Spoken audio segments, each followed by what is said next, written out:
Buenas noches, bienvenidos a Le Doy Mi Palabra. Obviamente no soy Alfredo Leuco, me ha tocado reemplazarlo el día de hoy. Saben ustedes que él está de viaje, tenía un viaje programado, está en este momento en Europa, está bien, para todos aquellos que me lo preguntan, aprovecho ahora para decírselo, obviamente. Vamos a hablar de lo que pasó la semana pasada, por supuesto, con él, del ataque que sufrió por parte de 4 personas en motocicleta. Eso va a ser en un ratito nada más, porque por supuesto, más allá de la ausencia de Alfredo, vamos a mantener los carriles habituales que tiene este programa y por supuesto me refiero con eso también a los columnistas que tenemos todos los martes, arrancando por supuesto por José Antonio Díaz, que va a hablar de por qué los parches de la economía ya no sirven más. Buenas noches, José.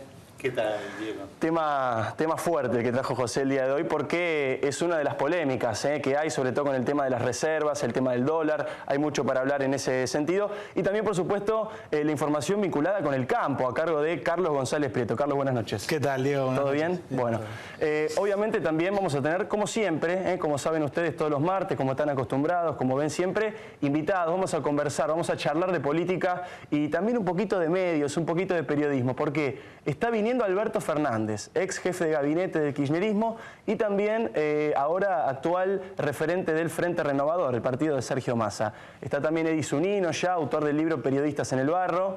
Un gran momento para hablar de los periodistas y el barro, de la división que hay en el gremio en el cual trabajamos todos los días. Y por supuesto también Julio Bárbaro, Luis Miguel Echeverre también, presidente de la Sociedad Rural Argentina. Y estamos aguardando al senador nacional Luis Juez también. Antes de comenzar, saben ustedes que este es el momento de la columna de Alfredo. Alfredo todavía no ha podido venir a este programa después de lo que ocurrió el jueves pasado, después del ataque que sufrió. Y lo que decidimos es que a mí me tocaba leer la columna que él publicó el día sábado en el diario Perfil.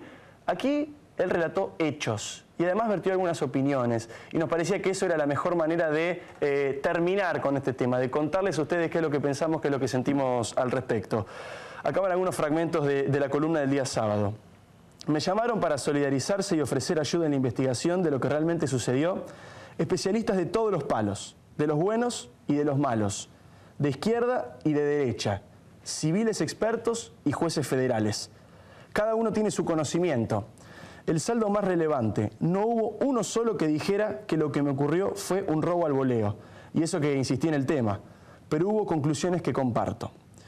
Uno es un abogado que solo defiende a malos y corruptos de todo pelaje, desde este gobierno kirchnerista y hasta la dictadura. Nunca tomé un café con él, pero él sabe de qué habla. Te atacaron los que en la jerga se llaman motoqueros seleccionados. ¿Qué significa eso? Son grupos especiales que, como los barra bravas, hacen trabajos por encargo con la modalidad de 2 ruedas. Muchas veces no saben ni quién los contrata, les garantizan la zona liberada y reciben su paga. En el medio del remolino yo pensé, crean o no, en mis 30 años de trabajo convertidos en bits. Tanto resistí que se bajó el que iba detrás de la segunda moto. Cachiporrazo en el codo derecho, pero no aflojé. Patada furibunda en la costilla derecha y perdí el invicto. Al salir, sin tener los pies bien afirmados, otro cachiporrazo, de esos cortitos con una bola en la punta. Me pegó en la cabeza pero sin fuerza, en retirada, como diciendo, nos hiciste laburar, guacho. Un experto en inteligencia, con cursos en el exterior, me enseñó un camino para hacer algunas conjeturas. Revisá en los últimos 2 meses a qué personas criticaste más duro. A todo el gobierno, le dije, pelotudamente orgulloso. Buscá en serio, fue casi la orden. Y fíjate quiénes tienen vinculación con algún hecho de violencia, patota o metodologías no democráticas en la resolución de los conflictos. Y después pensá qué tenías realmente importante en tus mails y en tus archivos. La conclusión fue inquietante, pero nada prueba nada y no sirve ni siquiera para una sospecha. Los motochorros especiales o mercenarios en moto no tenían una camiseta con el nombre de un partido ni de una agrupación. Encontré que últimamente me dediqué con especial atención a 4 militantes K de distinto palo, 2 de derecha y 2 de presunta izquierda. Todos tuvieron algo que ver con hechos violentos en el pasado, mediato o inmediato.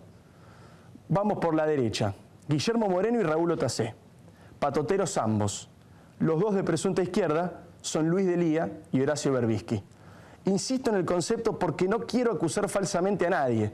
Retrato hechos y hago conjeturas. Son puntas para que alguien pueda investigar a fondo.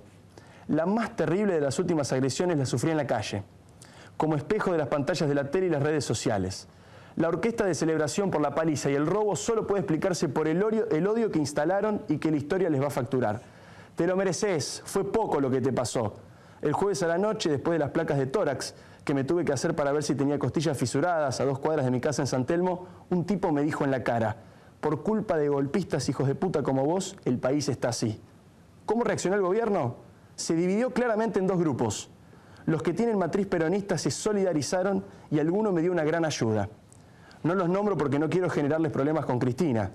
Los ladriprogresistas se manejaron con silencio público y fogoneo soterrado en internet. Tengo un gran capricho que me articula. Me niego a mentir. Me puedo equivocar como todos, pero nunca a sabiendas. No cobro por hacer ni dar notas. Jamás alquilé mi opinión. Me revuelve el estómago decir que no hay inflación, que los presos no se escapan de las cárceles, que la inseguridad es una sensación, que Pino y el Pollo Sobrero se dedican a quemar trenes o que Lázaro Báez no conocía a Néstor. Ni por todo el oro del mundo, ni por una mochila negra con una notebook. Esto es lo que decía Alfredo Leuco el sábado pasado en el diario Perfil, y esto es lo que repetimos aquí como para cerrar un poco lo que tiene que ver con aquel episodio tremendo que vivió el jueves pasado. La información concreta, la información que tiene que ver con, si se quiere, la causa o la investigación, es que aparecieron las cámaras de seguridad. Está filmado lo que pasó, porque algunos todavía tenían sospechas de que esto era un invento o una especie de intento de victimización, que por supuesto no fue así y esto ya está probado. La Fiscalía número 9 ya tiene las cámaras de seguridad. De todo esto que habla Alfredo en la nota, de inflación, de inseguridad, de la economía, del dólar, de los precios que suben, de todo eso vamos a hablar en este programa que se llama Le doy mi palabra. Ya venimos. Bueno, acá estamos. Ella llegó Alberto Fernández, lo prometíamos al comienzo. Estamos arrancando el segundo bloque de Le doy mi palabra. Recuerdo, por las dudas, una vez más, Alfredo está de viaje. Vamos a estar haciendo la suplencia el día de hoy. Alberto, buenas noches. Gracias por haber venido. ¿Qué tal? ¿Cómo estás? Bien. ¿Pudiste escuchar un poquito la columna? ¿Pudiste leer el sábado? Leí el sábado la columna y escuché el final de la columna que vos leíste, pero la había leído el sábado. ¿Qué te pasa cuando escuchás que... No digo que no se puede acusar, ¿no? No se puede acusar porque es un tema delicado. Pero a mí me parecía, o por lo menos lo que a mí me pasó fue, la sola existencia de la sospecha de que esto no sea un robo al voleo, habla un poco del clima, ¿no?, que estamos viviendo. Sí, primero la solidaridad con Alfredo. Porque más allá de que uno puede estar de acuerdo, ¿no?, con sus visiones, es un hombre intelectualmente honesto. Y uno sabe que él habla desde su honestidad intelectual. Y si bien es cierto que en ningún caso se justifican estas cosas, menos se justifican que las padezca alguien que habla honestamente, que creo que es el caso de Alfredo. A mí me parece que el clima ayuda a que se dude. No sé si ha pasado, pero ayuda a que se dude. A mí me pareció una enormidad lo que pasó con Magdalena. Sí. La de Magdalena es una prueba de la locura, simplemente. Es una suerte de locura mezclada con idiotez, porque además... ni siquiera se preservan pícaramente. Es tan grosero, es tan grande la grosería, que es inentendible. Es definitivamente inentendible. Y me parece que tiene que ver también con una cierta posición, que creo que Cristina está muy convencida de eso, de que muchos de los problemas que tenemos o las cosas que nos pasan son culpa de la prensa. La prensa definitivamente pesa, los medios definitivamente pesan, los medios definitivamente forman opinión, eso es así. Son un dato en la sociedad moderna, es inocultable, influyen en la sociedad moderna, es inocultable. Pero lo que no define es la suerte política de un gobierno. La suerte política de un gobierno define la política del gobierno, no otra cosa. Ahora, esto que decís es interesante porque uno de los temas que estuvo todo el tiempo en vilo mientras Cristina está cumpliendo este reposo que se termina la semana que viene, era justamente esta idea de Cristina sabe, Cristina no sabe, le cuentan, no le cuentan, como si ahí radicara la esencia de la cosa, ¿no? Vos que conocés la intimidad, la conocés a Cristina, digamos, detrás de las cámaras, detrás de las paredes, de los muros, ¿cómo se toma ella las malas noticias? ¿Cómo podría tomar a Cristina el reposo el resultado electoral, por ejemplo, que no le fue informado, según nos enteramos? No, supongo que, bueno, ella conoció el resultado de las PASO y no tuvo ninguna diferencia, y yo creo... Suelo ser crítico con Cristina, pero no, Cristina no es una tonta. Cristina tiene que saber que era el resultado que debía esperar. A mí me parece que ella debe recibir las noticias malas como las recibimos todos, mal. Lo que pasa es que acá el problema no es si recibe las noticias malas o no las recibe. El problema es que si ella no recibe la noticia, no hay nadie que decida por lo que esa noticia obliga a hacer. Que esa es la parte que más me preocupa a mí. Yo lo que siento es un gobierno paralizado a la espera de que Cristina dé una señal. Es un gobierno que no reacciona y no actúa porque no entiende qué es lo que va a querer hacer Cristina. El nivel de concentración de Cristina fue altísimo, es altísimo, altísimo. Y encima ha dejado para sucederlo gente que disfruta de la más absoluta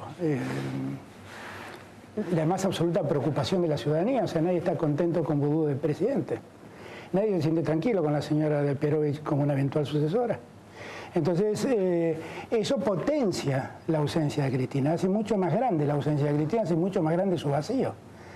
Y lo que me parece es que en todo caso, esto que estamos escuchando, de que Cristina va a tener que moderar su ritmo de trabajo y va a tener que actuar de otra manera, lo que va a permitir es hacer un gobierno con otra lógica de gestión, no con la lógica del unicato, sino con la lógica de una discusión más razonada para tomar medidas, que evidentemente a ella le va a costar tomar.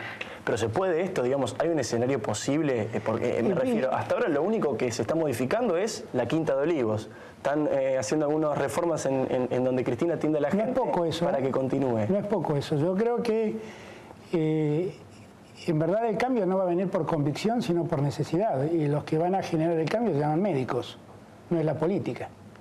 En verdad lo que permite que esta lógica de funcionamiento se altere no es la convicción de que esta lógica no funciona, sino que es la necesidad que el corazón de Cristina indica. Y en esa necesidad está el cambio de gabinete, digamos, ¿vos creés que puede haber en este momento un movimiento de piezas? A mí me parece que no es un problema central el cambio de gabinete, el problema central es el cambio de políticas. Yo siempre digo, pensemos en cambiar el gabinete, ¿por quién cambiamos? Porque digo, cambiar nombres para hacer estas políticas es lo mismo, digo, terminen de gastar lo que se están gastando, no tiene sentido que gasten más. Si van a cambiar políticas, ahí es donde dudo. Ahí es donde dudo, porque me parece que, por ejemplo, en materia económica el gobierno se entrampó. El gobierno necesita el cepo para que no se vayan dólares, y por mantener el cepo deja de conseguir dólares, deja de traccionar dólares. Y ese cepo cada vez es más furibundo, no se ve un mínimo de flexibilidad para con eso. No se ve. Como no se ven políticas antiinflacionarias, el gobierno piensa que los dólares van a llegar poniéndole una pistola en la cabeza a los exportadores para que traigan dólares o para que compren bonos de energía. Y lo máximo que pueden conseguir con eso es que compren, te doy la mejor hipótesis, 500 millones de dólares en un país que ha perdido 15.000 millones de dólares de reservas de que el cepo se impuso. Es nada eso. Entonces, a mí me parece que el problema es que el gobierno cambie sus políticas. Y allí, confieso, digo que tengo muchísimas dudas de que el gobierno quiera hacerlo. Porque creo que Cristina está muy convencida de que este es el rumbo. Ella está convencida que está llevando adelante una revolución que básicamente anida en su cabeza, no anida en las calles. Ella no se da cuenta o se da cuenta y lo ignora, o se da cuenta y su necedad la obliga a actuar así, pero no advierte cómo se ha precarizado el empleo, no advierte cuánta molestia causa ya a esta altura de los acontecimientos toda la pelea. La verdad es que si toda la discusión de la ley de medios era para convertir Clarín en 6 clarines y para que el socio de Clarín se quede con Telecom, esta era para esto, si hace 5 años estamos discutiendo. Simplemente cuando uno ve esto, lo único que siente es preocupación. Dice, ¿en qué debate estoy yo? Estoy en un país que se debate en qué cosas, porque en el medio hay un montón de problemas, ¿no? Hoy la Corte sacó una acordada rara. Muy extraña, sí, muy extraña, respecto al narcotráfico, pero que en el fondo de algún modo se hace eco de un problema que en el Gran Buenos Aires, en Rosario, se siente con mucha preocupación. Y que además es un dato de la realidad, el crimen organizado ha llegado a la Argentina, se llama narcotráfico, y está metiéndose en todos los estratos de la política y en todos los estratos de la policía. O sea, en esta especie de, digamos, de PRODE que hay con respecto a lo que va a pasar en el gobierno, tenés 3 opciones. Profundizar el modelo, la famosa frase, que se mantenga todo igual, o sincerar algunas cosas. Vos vas por la idea de que quede todo igual. Yo creo que algunas cosas se van a sincerar. Por ejemplo, me parece que el precio del dólar se está sincerando porque el gobierno está, mientras nosotros discutimos todas estas cosas, el gobierno silenciosamente está apurando la devaluación. Ya prácticamente está en 6 pesos el dólar. ¿Te imaginás un cambio desdoblado? Sí, absolutamente. Absolutamente, pero que no creo que sea una buena solución. Todos sabemos cómo termina eso, ¿no? Pero este es un extraño modelo económico inventado por Moreno y avalado por Cristina, donde los que exportan soja son los que traen dólares, cada vez menos, porque hay un nivel de los exportadores cada vez liquidan sus exportaciones con más lentitud, y esos dólares que entran se usan para comprar autos importados en Argentina. Vamos a hablar de ese tema con Luis Miguel Echeverre, que está aquí con nosotros también, porque hoy se conoció que el dólar soja, los productores lo cobran a 3,88. Mientras que el blue está a 9,80 más o menos, los productores están cobrando 3,88. ¿Cómo te imaginas entonces estos 2 años? ¿Qué hay que esperar de acá al 2015? Te pregunto también por Sergio Massa, ¿cuál es el rol que tiene que jugar cada uno de los dirigentes en el peronismo? A mí me parece que tenemos 2 años difíciles para todos, no solo para Cristina. Porque Cristina, hoy estuve al mediodía en Entre Ríos con Martínez Garbino, con Juan Domingo Zacarías, dirigentes de allá, y yo les decía, miren, yo tengo la impresión que esto es como una suerte de bomba de tiempo, que uno siente que si corta el cable amarillo la bomba explota y si corta el cable rojo la bomba explota. Entonces, ¿qué es lo mejor que podemos hacer? Que la bomba explote lo más lejos de nosotros, es lo mejor que podemos hacer. Por lo que yo te decía antes, si levanto el cepo se me van los dólares, si mantengo el cepo no entran los dólares. Y mientras tanto tenés un dólar técnico que está en 10,39, que es la diferencia que hay entre el dinero circulante y la cantidad de dólares que te quedan de reserva. Entonces, a mí me parece que vamos a tener 2 años muy difíciles donde Cristina básicamente no va a cambiar lo sustancial. Va a hacer algunas cosas que la coyuntura le obliga a hacer. Te doy un ejemplo de algo que ha pasado hace poquito. El gobierno ha tenido que arreglar 5 juicios del CIADI para tener un crédito del Banco Mundial. Para tener un crédito del Banco Mundial. O del BID, no me acuerdo, del Banco Mundial creo que fue. 4.000 millones de aquí al 2014. Entonces, 3.000 millones de aquí al 2014. Eso significaron 500 millones de dólares. ¿Con quién tuvo que hacer ese acuerdo? Con fondos buitres, que eran los enemigos de la patria. ¿Quiso hacerlo Cristina? No, pero no tenía opción.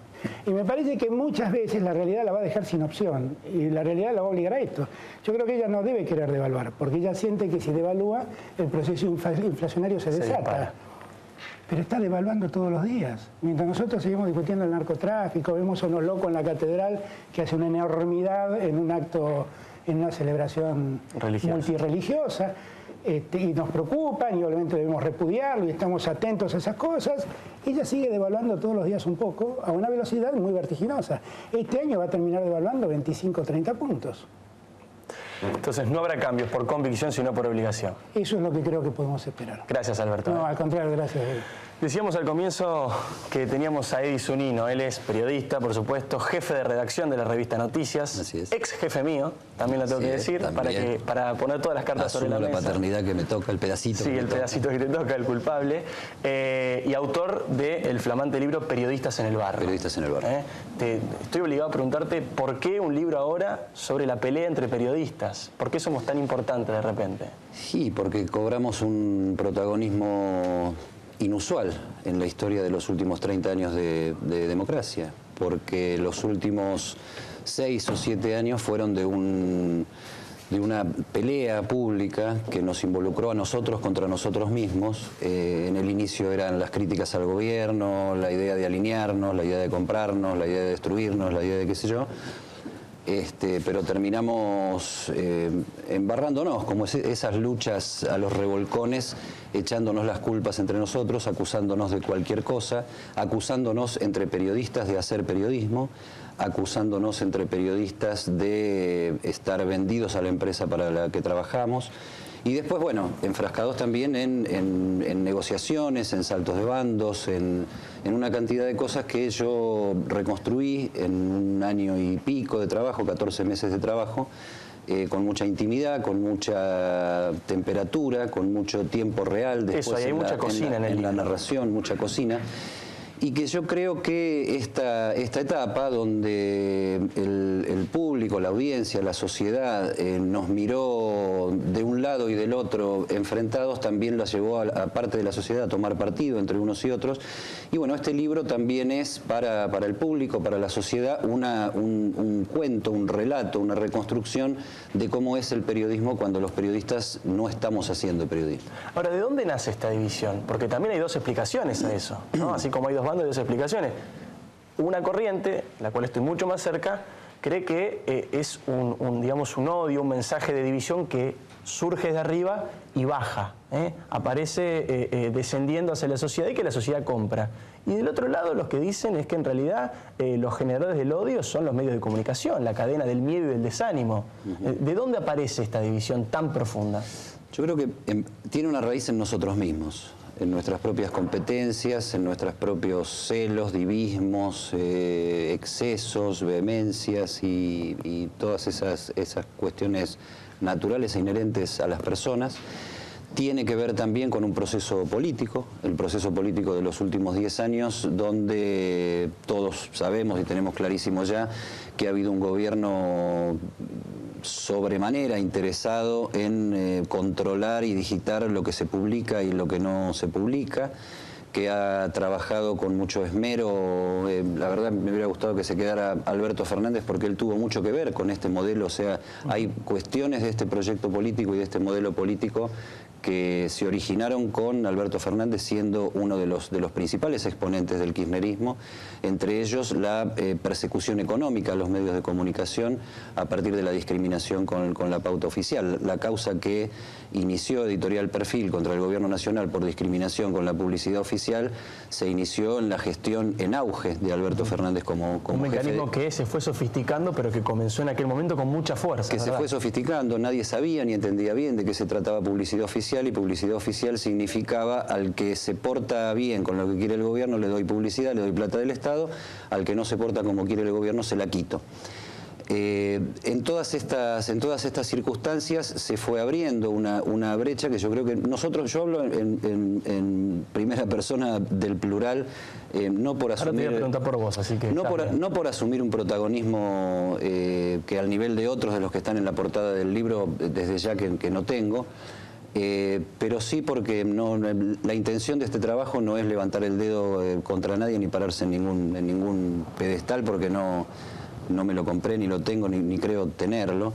Hablo en el nosotros y que fuimos funcionales en el sentido de si uno hace periodismo tomando en cuenta solo un lado de la agenda, solo un lado de las cosas, solo un punto de vista y el sujeto informativo es casi exclusivamente siempre el mismo, uno no está haciendo periodismo con todas las letras. Uno está haciendo algo que se parece un poco a la política, está haciendo algo que se parece un poco a la oposición, está haciendo algo que desnaturaliza el trabajo y que yo creo que en el fondo de la cuestión nos responsabiliza a nosotros mismos por haber lastimado el valor más grande que tiene el periodismo, que es la credibilidad. ¿Cuál es el valor de la credibilidad? Es un valor social en el sentido de que la sociedad necesita estar informada y necesita estar tranquila de que la información que recibe, primero que le sirve y le sirve porque es buena, es de buena calidad. Hoy, con la revolución de las redes sociales, cualquiera edita su propio diario en su casa frente a la computadora y ve que de un lado se cuenta la realidad de una manera, ve que del otro lado se cuenta la realidad de otra manera, como si hubiera dos realidades, y dos realidades no hay. Entonces, si uno está optando solo por el relato de una de esas realidades, lo que está poniendo en juego es mansamente, aunque sea a los gritos y peleando y revolcándose en el barro, mansamente su credibilidad. Te decía que te iba a preguntar por vos, porque en un momento, yo lo vi muy de cerca, porque estábamos trabajando juntos, tuviste una disputa pública con Víctor Hugo Morales. Y ahí viviste en carne propia esto de salir todos los días en algunos programas que se dedican justamente a mostrar y a repetir ciertas cuestiones, y empezaste a ver la otra parte, porque muchas veces los periodistas de gráfica no se ven en la televisión, no se dan cuenta o no conocían en primera persona lo que significaba. ¿Qué sentiste cuando te viste durante 7, 8 días en alguno de los programas de oficialistas? Una impresión tremenda, creo que lo que sentimos un poco todos, una versión del miedo, que yo después fui madurando a no un miedo físico, sino un miedo, un temor psicológico, a que se estuviera produciendo una cosa hacia donde estaba involucrada plata del Estado, una transmisión en cadena de esa manera de editar y de ver de querer hacer ver la realidad. Pero después fui bajando un poco el precio de esa cuestión. O sea, uno se impresiona mucho en verse editado uno mismo. Y yo creo que en el fondo, más allá de que, bueno, ahora están saliendo la justicia ordenó que se revele cuál es el volumen de los contratos de la productora de Diego Wirtz con el Estado Nacional y cuánto nos está costando a todos los argentinos mantener esa productora, cosa que me parece que es muy importante saberlo. Información que debería ser pública. Información que debería ser pública y que el gobierno se negó a dar, solo engordando la sospecha. Ahora, más allá de esto, que es un tema judiciable, si se quiere, o un tema político profundo y grave, yo lo que fui es viendo qué me sirve a mí de esa manera, de esa hijaputés en la edición y preguntarme si yo, que recorto la realidad, porque soy un editor, si alguna vez, aunque no con mala leche, porque creo no tenerla, no habré cometido las mismas barbaridades o injusticias que se cometen ahí. Porque de esto lo que tenemos que salir es con mejor periodismo. Y eso, mejor periodismo, decírselo al público, mejor periodismo no es mejores condiciones de vida para mí, que ojalá las tenga, sino que es mejor información para la sociedad para que tome sus decisiones con la mayor cantidad de elementos en la mano. Eddie, muchísimas gracias. No, gracias hay que a vos, comprar periodistas en el barro. Yo bueno. Está muy, pero muy interesante el libro. Nos tenemos que ir a un corte, pero no se vayan. Está Luis Miguel Echever, el presidente de la Sociedad Rural Argentina. Vamos a hablar de la carne, vamos a hablar de la soja, vamos a hablar de el fracasador serial, como lo llamaron hoy a Guillermo Moreno por la mañana. También está Julio Bárbaro, para mí el dueño del peronómetro, y al final el senador Luis Juez, que vamos a hablar también de narcotráfico, que es un tema que preocupa mucho, que él se animó a denunciar, y su hermana recibió amenazas y fue violentamente atacada. No se vayan, este programa se llama Le doy mi palabra. Aquí retornamos, Le doy mi palabra. Estamos, como prometíamos, con Carlos González Prieto, que nos va a contar un poco sobre el mundo del campo, sobre el mundo agropecuario.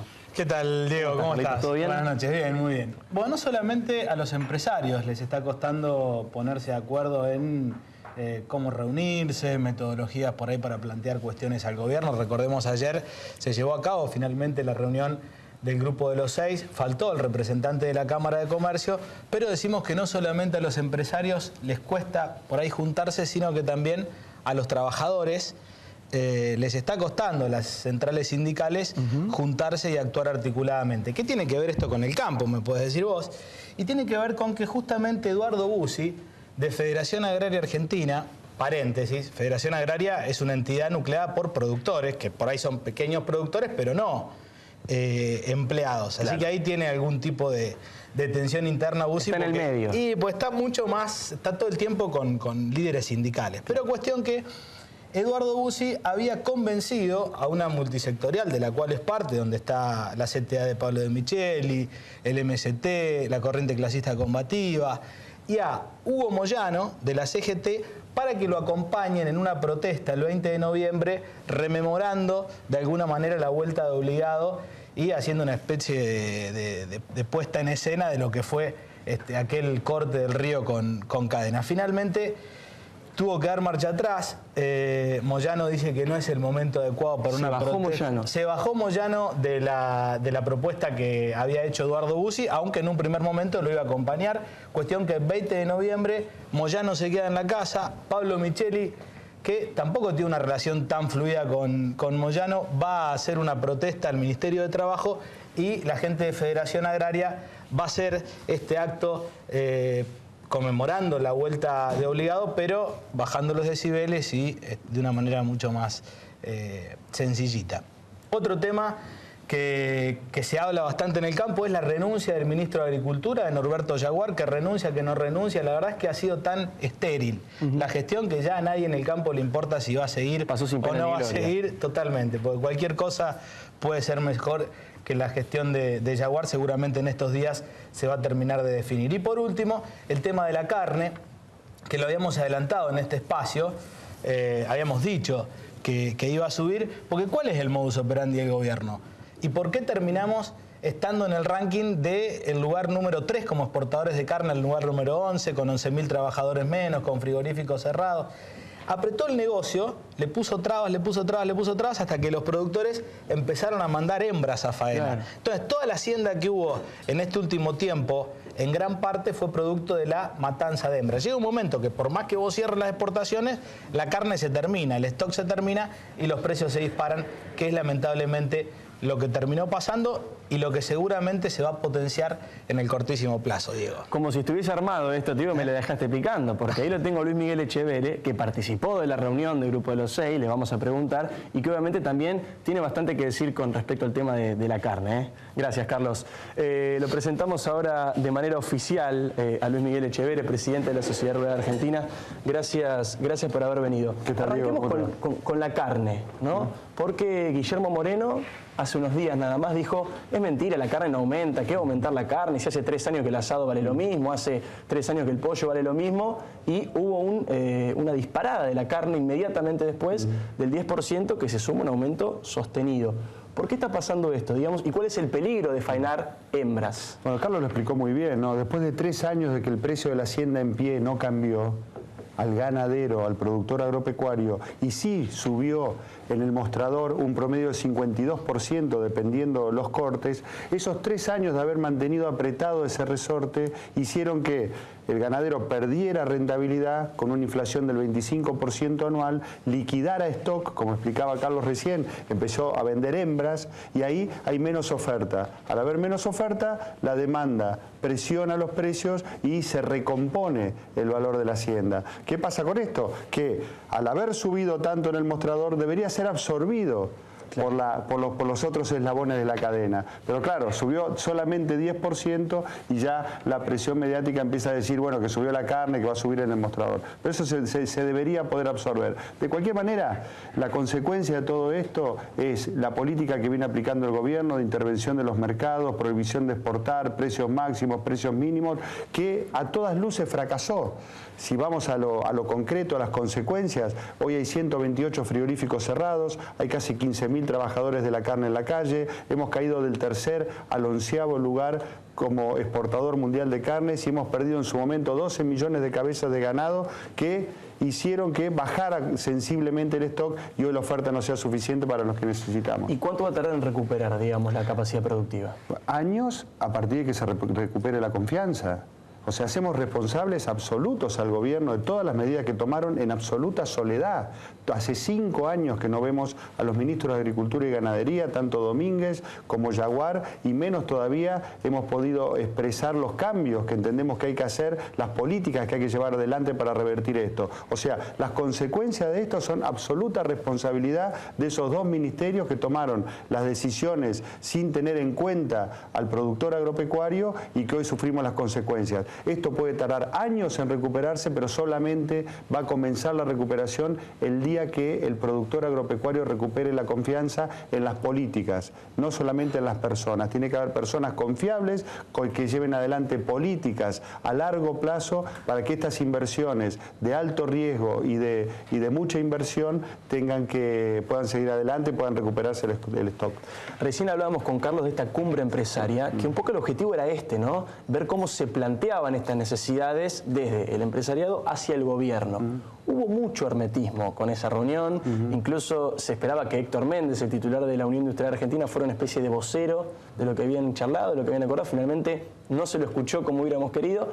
Te pregunto entonces, ¿qué resultado se obtuvo de esta reunión? ¿Qué se puede sacar en limpio? El resultado esperado. La reunión estaba previsto conversar, de tirar ideas de qué visión de país teníamos, qué entendíamos desde cada sector que se debería hacer. Eso fue lo que se hizo y ahora en cada una de nuestras entidades vamos a preparar lo que entendemos que hay que cambiar, el camino que entendemos que hay que seguir para cada una de nuestras actividades y vamos a ver si en conjunto con todas esas cosas podemos sacar una declaración en común o marcar, digamos, un marco que nos contenga a todos. Lo importante es que gobierne quien gobierne, todos los sectores del empresariado, de los gremios, organizaciones sociales, sepamos qué rumbo tiene el país. O sea, que haya previsibilidad, que haya reglas claras, incluso no solamente teniendo en cuenta sectores del trabajo, del empresariado o grupos sociales, sino también los mismos políticos. O sea, entendemos que hasta para la misma política América es útil que haya una economía en marcha, que haya un país pacificado, que gobierne quien gobierne, sepamos qué rumbo seguimos y que esa previsibilidad haga que los países se desarrollen. Ni más ni menos que lo que está sucediendo alrededor de la Argentina en Sudamérica. Tenemos países como Uruguay, como Perú, Colombia, Brasil, bueno, Chile, ni hablar, que todos los sectores de la economía y sectores políticos llegaron a un gran acuerdo nacional y saben para dónde van. Eso llevó a una pacificación, a una mejora de las inversiones, generación de divisas, generación de puestos genuinos de trabajo, que entendemos que debería ser el rumbo que debe seguir la Argentina. Ahora, ¿qué niveles de acuerdo están manejando? Porque no gobierna cualquier, gobierna Cristina y hay gente, digamos, en esa reunión con posiciones muy distintas. Está, lo decíamos, Héctor Méndez, están ustedes de la sociedad rural, está Jorge Brito también, que es un empresario muy vinculado o que ha estado muy vinculado también al gobierno. ¿En qué no están de acuerdo? ¿En qué todavía hay ahí algunas diferencias? Yo puedo hablar por nosotros. Nosotros entendemos la sociedad rural, entendemos que deberíamos tener un amplísimo acuerdo. Un amplísimo acuerdo en todos los rubros, todos los sectores. ¿Y sabes por qué? Porque, a ver, un gobierno que gana las elecciones, por supuesto, que viene, aplica su modelo, su plataforma, su ideología, pero nadie puede escapar a un balance. Y después de 10 años, por lo menos nuestro sector, podemos decir que el gobierno fracasó absolutamente. Entonces, en la medida que no se cambien esas políticas, no podemos esperar resultados diferentes. Y uno puede decir, bueno, pero ¿qué querés? ¿Un mundo ideal? ¿Estás soñando? No, fíjense en nuestros vecinos. Cómo trabajan en Uruguay, en Paraguay, en Brasil, en Chile, en Bolivia, en Perú, en Colombia. No son vecinos Perú y Colombia, pero países de Latinoamérica que lograron acuerdos, que tienen un rumbo, que tienen productores, en nuestro caso, que reciben el precio lleno de sus productos, lo que recién hablaban, no hay retenciones, no hay diferentes tipos de dólar, tienen una industria adulta que paga ese precio lleno y a su vez es competitiva, que exporta, que genera divisas, fuentes genuinas de trabajo, que aparte no tienen inflación, o sea, economías bien manejadas, con gente idónea. Bueno, perfectamente se puede y está fácil porque las dos caras de la moneda están conviviendo. Acá hay muchos países latinoamericanos que están progresando en el rubro que Argentina es uno de los jugadores más importantes, que es la agroindustria, y pocos países como Venezuela, como Cuba, como la Argentina, que están fracasando, llevando adelante las políticas exactamente contrarias. O sea, es... Como decíamos recién, elecciones, se aplican las políticas que el gobierno quiere y que legítimamente fue elegido, pero nadie escapa al balance. No queremos estar en la senda de los perdedores, porque tenemos ejemplos alrededor, ejemplos virtuosos que hacen bien a esos países. Tengo muy poquito tiempo, pero no quiero dejar de preguntarte por esto que presentamos recién como el dólar a 3,88. A mucha gente se le puede caer la baba, pero es en negativo, digamos. Hoy la soja se liquida como si el dólar costara 3,88. La soja, algo parece. La soja que tiene 35% de retenciones, el girasol 33% de retenciones, o sea que por ahí debe andar. El maíz, el trigo 23, 20, la carne 15. Bueno, ejemplos del fracaso de la política. ¿De qué sirvieron? ¿De qué sirvieron? El gobierno en los últimos 10 años, solamente en concepto de retenciones, se llevó del campo 69.000 millones de dólares. ¿Qué hicieron con esa plata?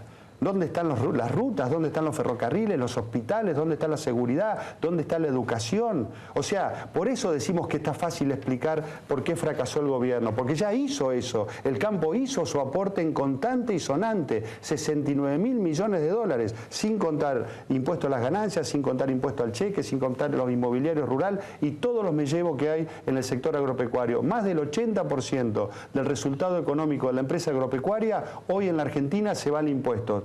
¿Eso le sirvió al país? No le sirvió. Entonces, ¿qué hay que hacer? Cambiar las políticas.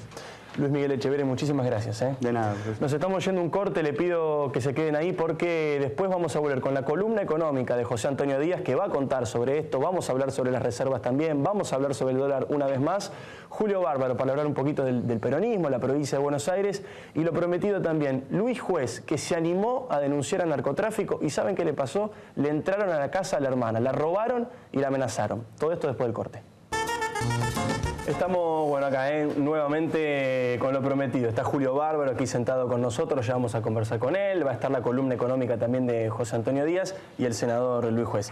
Julio, quiero hablar un poco de los próximos 2 años, del escenario que se viene en la Argentina. Lo conversamos un poquito con Alberto, pero quiero preguntar, ¿cuál va a ser el rol del peronismo de acá al 2015? Yo creo que el peronismo ya fue. La sociedad tiene que ingresar al post-peronismo y al post-setentismo. No le podemos dejar a nuestros hijos. Es decir, yo días pasados en la televisión dialogué con Sebrelli, que Sebrelli debe ser el intelectual más antiperonista. Yo consideré que ese diálogo entre él y yo, hablo bien de un libro mío, pero digo, eso es la obligación que tenemos de dejarle a nuestros hijos la pacificación. Ahora, gran cantidad de sociedad te dice eso. Después aparece un chabón y te dice, hablaste con un gorila. Digo, ¿cómo tenemos que avanzar en la sociedad? ¿Desarrollando el odio? No, la pacificación implica que ni Macri esté tan de derecha, ni Wiener tan de izquierda, o el radical, para que no nos sentemos todos en la misma mesa y armemos un proyecto de sociedad. Es decir, fracasó la fractura del odio que formula el kirchnerismo, que la formula... Está Ernesto Laclau, que parece que es un teórico de que en la medida en que plantearon la guerra, sectarizaron, y al sectarizar achicaron, y perdieron. Esa idea de que el otro es el enemigo, es el nervio de la derrota. Y el fanatismo es el fruto de la inseguridad. Este gobierno dice ser de izquierda para justificar un montón de barrabasadas. De izquierda no hay nada. De mediocridad hay un montón. Pero de revolución, salvo el avance de las tragamonedas, yo no vi ningún otro. Y esto que está diciendo del posperonismo, esta mirada un poco más de centro, si se quiere, para llamarlo con alguna categoría... No, puede ser de centro o de izquierda. Pero digo, el posperonismo está dado porque Solana viene del peronismo, Filmus se dice peronismo y Santilli... Digo, ya está, cuando somos todos, no es nadie. Además, el sueño de Perón era que el peronismo fuera un ingrediente reconocido por la sociedad. Tuvo tanta suerte que hasta el Papa dijo que era peronista. Ya está, somos todos, no es nadie. Digo, fue aporte. Sebrelli dice que no, yo digo que sí, pero hacia adelante esto no puede ser un límite para construir. Peronista y no peronista, setentista y no setentista, hacia adelante. Podemos ser de centro, izquierda o derecha, hacia adelante. ¿Y es Massa la persona que tiene que encarar eso? Yo no tengo que ver con Massa. Digo, yo no, lo respeto a Massa, pero digo, no es lo mío. Yo ya cometí, transité muchas cosas. Para mí hoy es un debate de ideas, es una cosa con mayor definición de contenido, es más ideologizado, perfecto, es otra cosa. Pero respeto lo de Massa porque respeto a todos. Pero me parece que respetar al otro es clave.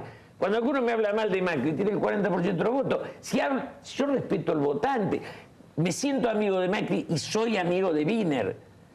Y soy amigo de la Sota, y soy amigo de Scioli. Pero mi amistad no me hace ir con la ideología. Es mi respeto al individuo, al votante y a una política que yo sueño de acuerdo con debate duro, rígido, a fondo, pero no de enemigo. Porque el enemigo me lleva a eliminar al otro. Y acá no hay enemigo. Hay miradas, y esas miradas enriquecen el futuro. Entonces yo creo que ya es posperonismo. No le podemos seguir a nuestros hijos con la historia de nuestras peleas. O sea que esta pelea por la presidencia del PJ en la provincia de Buenos Aires es una pelea inútil. Digo, si Massa tiene los votos afuera, ¿para qué va a ir a discutirlo adentro? Y después cuando Además, fíjese una cosa, el gobierno dice ser la progresía, pero se basa en el poder de Formosa, de Santiago del Estero, del atraso. Toma las provincias del atraso porque dice que es el progreso. Demuestra que es el pasado. Si el progreso está en la provincia donde realmente hay alternancia, que son las democráticas. Santa Fe, Córdoba, Mendoza, Capital y Buenos Aires. Esas 5 son las que... Después hay otras. Pero salir de ese feudalismo que ayer fue La Rioja y Santa Cruz. Eso era el pasado y eso hay que superarlo. ¿Y ves la posibilidad de que esto empiece a generar, una sinergia, que empecemos a ver encuentros? Por ejemplo, pienso en Daniel Scioli. Sí. ¿Cuál tiene que ser el rol de Daniel Scioli, que estuvo a punto de acordar con Sergio Massa antes de las elecciones y después finalmente no acordó y ahora es, digamos, un bastión del kirchnerismo llamativamente, de nuevo en la provincia de Buenos Aires. Es difícil entenderlo, porque Scioli hizo todo bien para el gobierno y el gobierno... Si el autoritarismo no quiere a nadie, esto hay que firmarlo. Si el autoritarismo, si el cristianismo sabe que no tiene, después del 2015 no puede seguir, que Scioli es el que más votos tiene y lo odia. Plantean Uribarri o plantean Chaco, plantean espacios secundarios de la política. En el caso de Capitanich tiene un pensamiento, en el caso de Uribarri nunca escuché una idea de él. La obediencia transformada en el nervio de la herencia. Peronismo era desobediencia, era rebeldía, nació rebeldía. No pueden agonizar como alcahuetería, no lo merecemos, digo, no puede tocarnos eso. ¿Y en qué parte está el éxito del gobierno? Porque te escuché ya varias veces hablar de esto de la rebeldía, de que el peronismo es rebeldía, y se instauró algo bastante particular o bastante llamativo, que es que ser oficialista es ser rebelde. Bueno, ¿en qué momento se logró este éxito cultural, si se quiere, o comunicacional? El gobierno hizo una cosa, digo, triste, que generó una nueva burguesía y le dio un espacio a un sector de los revolucionarios de los 70. Y desde ese espacio ellos sintieron que los llamaban a participar de una gesta. Pero la gesta es el espacio que ocupan ellos, no el avance de la sociedad. Cuando medimos lo de la década ganada, para hacerla ganada, y que, digo, este hecho de que el gobierno tenga radio, televisión y diarios propios y tengamos dos sociedades, esto es un invento del kirchnerismo. Esta fractura enganchó a todo el resentimiento, pero para mí eso es un atraso, es lo peor que nos deja el kirchnerismo, además de todos los males que nos deja. Hasta ahora estamos hablando de lo que debería ocurrir. Sí. ¿Pero qué crees que es lo que va a ocurrir? Yo creo que va a ocurrir eso. El 70% de la sociedad votó hacia la pacificación. Y el 30% ese que votó al gobierno se fractura.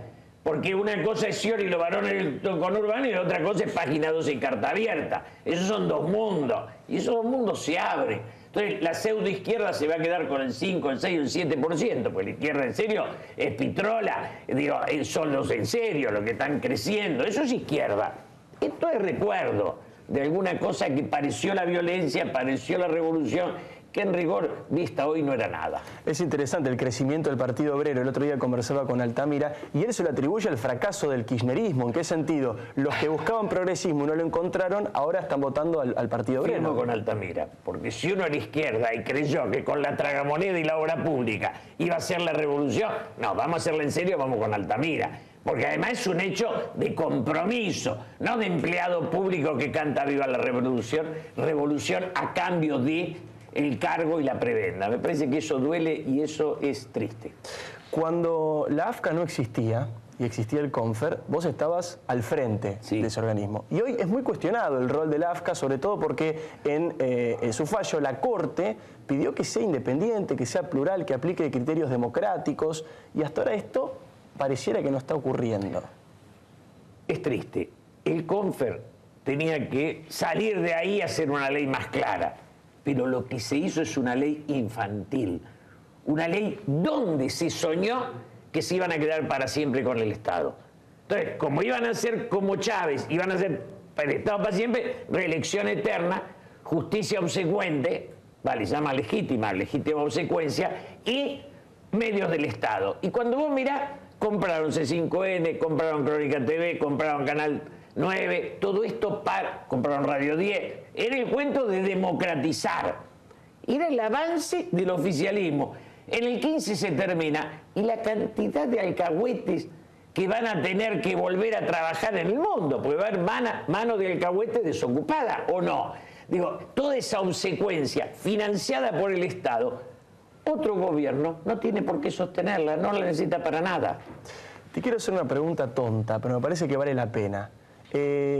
Dentro de lo que se llama los gorilas o los antiperonistas, si se quiere, se habla mucho de la corrupción del peronismo y cómo, digamos, está muy presente dentro del peronismo esta palabra. Y la pregunta tonta es esta: ¿por qué no se puede terminar, no digo con la corrupción de manera absoluta, pero con estos niveles descomunales de corrupción? ¿Por qué no se puede parar? Yo creo que en la Argentina el peronismo es uno de los nombres de la política y lo que está en decadencia es la política. aquí, el peronismo, digamos, vos lo agarrás al de Santiago del Estero, que era radical. El negocio es hacerse peronista. Aquí tiene que ver al Perovi con el peronismo. Es decir, el poder se ha convertido en una estructura que genera más riqueza que la industria del agro junta. Entonces, el poder, si anda como peronista, funciona, si anda de izquierda, lo hace de izquierda. Vos fíjate que los mismos que eran menemistas por derecha son hoy izquierdistas con el gobierno. El poder no es ni peronista ni nada, es el nervio de una relación entre el poder económico. Hay demasiado operador económico. Cuando vos agarrás los personajes, han usado la política como forma de ascenso social, y lo que más enriqueció en los últimos años en Argentina fue el poder político. Esto sí es corrupción. Pero eso se cambia devolviendo la idea. O hay pensamiento o hay, digamos, negocio. Es por amor o por plata. Si vos amás la política, venite por plata. Julio Bárbaro, muchísimas gracias por haber venido. Yo les advertí cuando lo presenté que para mí tiene una partecita del peronómetro. O sea, para hablar de peronismo tiene cierta autoridad Julio Bárbaro. Vamos a hablar ahora de economía. Hasta aquí la política. Empezamos a hablar de economía porque las reservas están complicadas. El gobierno está intentando poner algunos parches, pero ninguno funciona. Sí, la verdad que hasta ahora en realidad lo que hay es una mezcla de incertidumbre y expectativas que corren por igual la vuelta de la presidenta de la Nación al ejercicio del poder y por el otro lado las medidas que presuntamente avalaría Cristina. Están circulando una cantidad, en general son medidas superficiales, coyunturales, desdoblamiento cambiario, más control a la fuga de dólares por el turismo. Hay una cantidad de medidas que pueden ser parches para cada uno de los problemas. Pero hoy vamos a mostrar unas claves que de alguna manera explican que necesitamos, para que la economía funcione, una política económica, en serio. Fíjate el déficit fiscal que reconoce el gobierno. A agosto del 2013, hace unos meses atrás, 58.000 millones de pesos. Comparémoslos con los subsidios que también salen del Estado para las empresas, 79.000 millones de pesos. Como la plata no alcanza, hace poco, por decreto, hubo una reasignación de 80.000 millones de pesos y seguramente va a haber otra en diciembre, antes de que termine el año. ¿Esto qué quiere decir? Que tenemos un gobierno que gasta más de lo que ingresa y que de alguna manera crea esta sensación de la que todo el mundo habla: faltan dólares, sobran pesos. Bueno, sobran pesos porque para cubrir este déficit fiscal, el gobierno lo que hace a través del Banco Central cada vez emitir más billetes y de alguna manera ir, bueno, y además esto genera inflación. Esto genera inflación, obviamente, porque le está sacando la plata al ANSES, le está sacando la plata al Banco Central, estás emitiendo además por tu cuenta. Todo eso de alguna manera se traslada luego a la economía. Hay unas cifras de inflación que yo creo que de alguna manera podríamos definir a través de esta cifra la política del gobierno. Pará, José, la cifra del pan está bien escrito o se nos escapó un cero. No. ¿1000% el pan aumentó? La inflación del INDEC fue 80% según el INDEC. Del 2006 a punto de ser intervenido el INDEC hasta este año. 80%. Ahora agarremos los artículos, los productos básicos. Pan aumentó 1000% en el mismo periodo. El asado, 582%. La leche, 557%. El arroz, 433%. Agua mineral, 369%. Y esto además, José, no son productos suntuosos, no son de consumo de, digamos, de la burguesía, ni mucho menos. Es parte de la canasta básica. El problema es que la inflación, de alguna manera, es el origen y el punto final de este círculo vicioso. Tenemos déficit, tenemos más emisión porque tenemos déficit, y tenemos presión sobre el dólar porque hay más emisión. Entonces tenemos un dólar aparentemente real a 10 pesos, que si lo proyectamos se puede ir a 11 o 12 rápidamente, y el gobierno que sigue acelerando la tasa de devaluación del dólar oficial, que está ya llegando a los 6 y que algunos dicen que va a llegar a 7 a fin de año. Es decir, acá hay un problema de caja, pero no solo de caja, sino de que es imposible corregir cada uno de estos puntos sin tener una política integral. Entonces, todos dicen, dependemos de la vuelta de Cristina. Dependemos de que vuelva Cristina con la mente suficientemente clara para corregir el rumbo general, no solo para tomar 2 o 3 medidas de parche y anunciarlas en una cadena nacional. Me parece que este es el desafío de las próximas semanas. Los parches no cortan el círculo vicioso, por José Antonio Díaz. Nos estamos yendo al último corte, no se vayan porque, como decíamos, Luis Juez se animó a denunciar al narcotráfico y sufrió las consecuencias. Le entraron a la casa de su hermana, le robaron y la amenazaron. En minutos nada más, ¿a quién le doy mi palabra? Último bloque, ¿a quién le doy mi palabra? Estamos ya para conversar con el senador nacional por la provincia de Córdoba, con Luis Juez. Estuvimos conversando durante todo el programa y siempre aparecía el tema de narcotráfico. Empezó esto con un documento, una conferencia episcopal, y vos saliste muy fuerte a hablar del tema y fuiste muy crítico con Sergio Berni, digamos, que de alguna manera es el encargado de que esto se arregle, y dijiste, Berni es un burro y un ignorante. Esto, digamos, ¿por qué te surgió con tanta bronca? Pero esas declaraciones fueron antes que Berni declarara que la frontera del norte está perfectamente custodiada. O sea que ahora pensás cosas peores. Pero ahora te puedo triplicar los conceptos con Berni, porque solamente un ignorante... Porque aparte la gente deberá saber que hoy, culminando el día martes, la Corte Suprema de Justicia le dijo a Berni, le dijo al ministro de Seguridad y a la presidenta, dejen de eludir su responsabilidad y acudan conforme a la solicitud de los camaristas y los jueces federales de Salta, Tucumán y Jujuy. ¿Qué es lo que la gente no sabe? El 18 de septiembre, la audiencia que la justicia del norte, la justicia federal del norte de la Argentina, le pide a la Corte, después de haber reclamado cientos de medidas como gendarmería, como escáner, como prefectura, como policía, como radares, como personal, como juzgado, como secretarios, como personal para poder instrumentar las causas, porque solamente el juez de Orán, creo que tiene, o de Tartagal, tiene no menos de 4.000 causas por narcotráfico. Berni estaba en esa audiencia.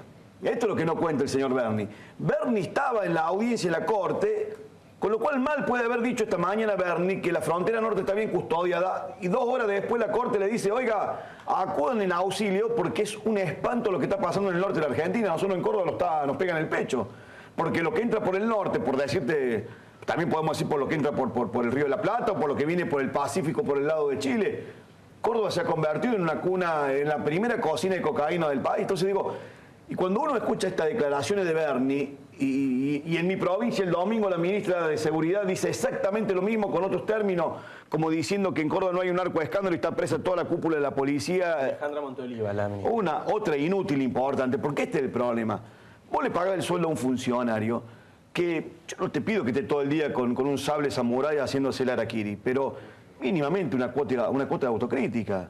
Hoy el flagelo de la droga. Yo la semana pasada, el jueves de la semana pasada, estuve con el embajador de Colombia y con la agregada de la Policía Nacional de Colombia en la Embajada de Colombia en Argentina.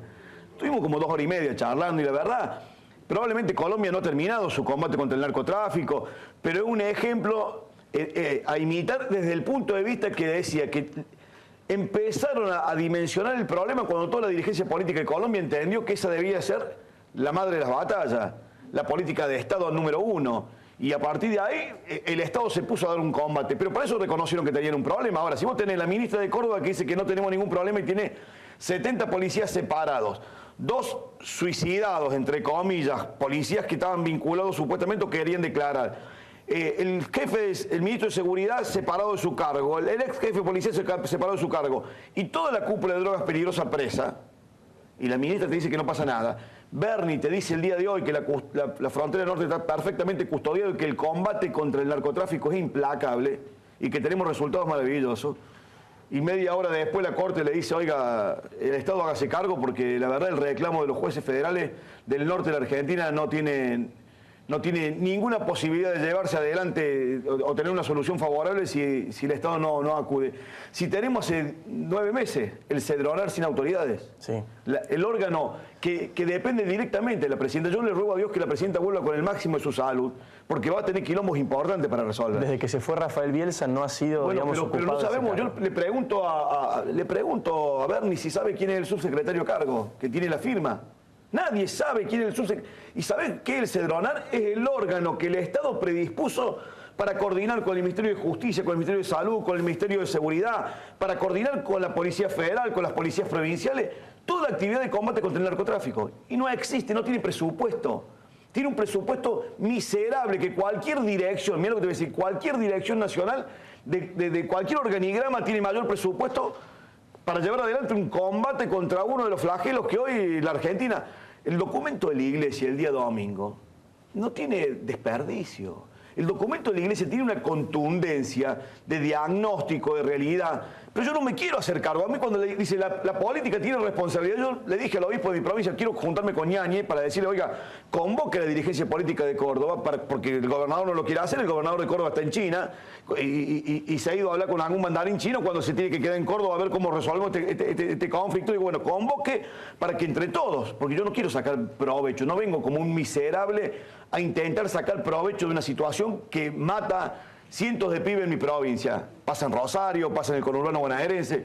Pero bueno, debe haber un lugar donde podamos discutir este flagelo del tema de la droga, donde lo podamos discutir como política de Estado, donde la presidenta tenga estos 2 años para hacer tal cosa y el próximo presidente sepa que a partir del 2015 va a tener 4 años para desarrollar, pero que es una política de Estado. Bueno, no existe porque a partir de que los funcionarios, los órganos públicos predispuestos niegan una realidad, bueno, te imaginarás, estamos muy lejos de tener una política de Estado, ¿no? ¿Y por qué? ¿Por qué no está, digamos, la lupa y la acción puesta en eso, en combatir la droga? ¿A quién le beneficia que entre droga por la Bueno, frontera? si vos empezás a mirar cómo se financian los partidos políticos, cómo se bancan las campañas electorales, quiénes son los principales aportantes, si te das cuenta que la droga no ha tenido un crecimiento exponencial en la República Argentina y en la provincia de Córdoba, producto de que se vino a vivir el hijo de Pablo Escobar Gaviria. Hay una decisión del poder político de este tema de no mirarlo y verse beneficiado. Ahora digo, si yo estoy hablando sandeces, estoy diciendo una gilada marca cañón, bueno, ¿por qué no nos juntamos todos los dirigentes políticos y entre tantas cosas acordamos, por ejemplo, que la mera sospecha de que un partido político es financiado por el narcotráfico automáticamente le plantea la caducidad de la personería jurídica? ¿Por qué no modificamos en el Código Civil la interpretación del derecho de propiedad y vamos contra los bienes como se planteó en Colombia y en 10 países distintos que tienen otro concepto de la propiedad no tan liberal como el que tiene la Constitución argentina? Vamos con una posibilidad cierta y concreta que el Estado se quede con los bienes, porque viste como el tema, vos metés en cana el narcotraficante, pero el tipo tiene 50 propiedades que no puede justificar de ninguna manera y el Estado no las toca. Y vos sabés que el narcotráfico lo que genera es un terrible poder económico que es el que se infiltra en todas las capas sociales. Me contaba el embajador de Colombia. Dice, nosotros nos dimos cuenta, el narcotráfico se había infiltrado en el poder político, en la justicia, en la iglesia, en las instituciones. No había un lugar donde no estuviera el narcotráfico porque la capacidad operativa económica que tiene, no hay forma te quintuplican, te sextuplican cualquier salario que vos les puedas pagar a un funcionario, entonces necesitas una política de Estado. Bueno, pero para esto necesitas tener, primero, funcionarios con humildad suficiente para reconocer que tenés un problema. Segundo, convocar a todo el mundo, porque si no te da la cabeza, no tenés ganas, no tenés voluntad, bueno, seguramente debe haber muchos que tienen que algo para aportar. Yo soy un senador opositor y la verdad, dentro de mi rol me gustaría que la presidenta me diga a usted o el gobernador de mi provincia, mire, la verdad que necesitamos tal cosa y yo encararía para tal lado. Convocar a la iglesia, convocar a las instituciones, convocar a las universidades, definir una política en serio, bueno, pero la verdad que con estos antecedentes que hoy uno ve, lee, estamos muy lejos de poder hacerlo, ¿no? Te escuchaba decir que a Córdoba la droga que entra por arriba, por la izquierda, por la derecha, le pega en el pecho. ¿Tienen miedo de transformarse en el nuevo Rosario o están cerca de ser como Rosario en este momento? Yo no sé, la verdad que si es por contabilizar los muertos que tenemos por cuestiones del narcotráfico, solamente este año nosotros en Córdoba podamos contabilizar La policía, con una interpretación muy caprichosa, dice que son ajustes de cuenta. Claro. En Ahora, Rosario, recordemos, son 200 muertos por venganza narco en lo que va del año. Bueno, nosotros le llamamos ajuste de cuenta. Y no sé por cuánto vamos, pero te digo, todos los fines de semana nosotros tenemos, no te estoy mintiendo, aparte vos tenés pariente en Córdoba, o agarrar el teléfono con la característica 0351 y llama a cualquier número que se te ocurra y pregunta si lo que está diciendo el senador Juez es una verdad o una gran mentira. Y te van a preguntar si no es cierto que el otro día apareció un tipo calcinado dentro del auto, si no es cierto que no apareció un oficial ALOS con un supuesto balazo en la sien, si no es cierto que el otro día apareció un empresario vinculado a algunas cuestiones tirado en el río Primero, sobre el río Suquía, muerto a golpe. Pregunta qué pasó con la muerte de una policía que es la que atendía el 101, que era el tema de las comunicaciones, con un supuesto suicidio en la parada del bondi. Todo esto en los últimos 30 días. El que apareció en el río, quiero decir un pequeño detalle, tenía quebrado los codos, había sido arrojado vivo para que no pudiese nadar. Un mensaje, lo que se conoce como un mensaje mafioso, un mensaje narco. Bueno, sí, pero en Córdoba supuestamente el tipo se tiró de 50 metros porque era clavadista, y esa es la explicación que da de la Sota. Era clavadista y creía que estaba en Acapulco. Pero lo cierto y lo concreto es que esto no es una mentira, esto es una realidad. Nosotros tenemos preso la cúpula completa de la policía destinada. A ver, esto no me quiero ir del tema. Los fiscales federales dicen que la policía de Córdoba hace 4 años que se queda con el secuestro de la droga. Ahora, el fiscal federal que dice esto fue durante 6 años fiscal general de la provincia del gobierno de la Sota. Y ahora, cuando la bomba le explota en el hall de su despacho, dice que la policía se queda con el secuestro. La gente que está presa, el titular de drogas peligrosas que está preso, no está preso. Está preso por armar una brigada que se dedica a sacarle la droga a los narcotraficantes y ellos introducirla al mercado vendiéndola con narcopolicía. Digo, esta es una realidad. Digo, yo no me puedo sentir contento. La verdad no me gusta venir acá a un programa de alcance nacional a hablar de las miserias de mi provincia. Pero esto pasa en Argentina. Entonces, cuando uno escucha a un funcionario inútil, inoperante, como Bernie, decir que la frontera norte está perfectamente custodiada y que el tema de la droga es una gran mentira porque tiene una gran difusión. Y yo me duele porque la verdad así, yo tengo hijo adolescente y la verdad no sé la situación de Bernie, pero la verdad que así como viene la mano, en mi provincia la policía que tenía que custodiar a mi hijo es la que le vende la droga. Y no son todos los uniformados, son un puñado. Hay 23.000 policías, pero tengo un puñadito de tipo. Entonces digo, el Estado tiene que actuar de otra manera, más enérgicamente, ¿no? Senador Juez, gracias por haber venido. Y gracias por hablar del narcotráfico, porque hay que tener valentía para Pero de esto, ¿sabe cuándo venimos hablando? Hace muchísimos años. Muchísimos años. Y también tomamos decisiones. Cuando nos ofrecieron bancarnos, financiarnos, dijimos, maestro, todo lo que nosotros no podamos explicar, no lo vamos a hacer. Se nos está terminando el programa. Ustedes quédense con lo que viene en Canal 26. Llega Líderes con Cecilia Luchía Puig. Nosotros nos reencontramos la semana que viene. Los espero con un programa bastante parecido a este. Chao.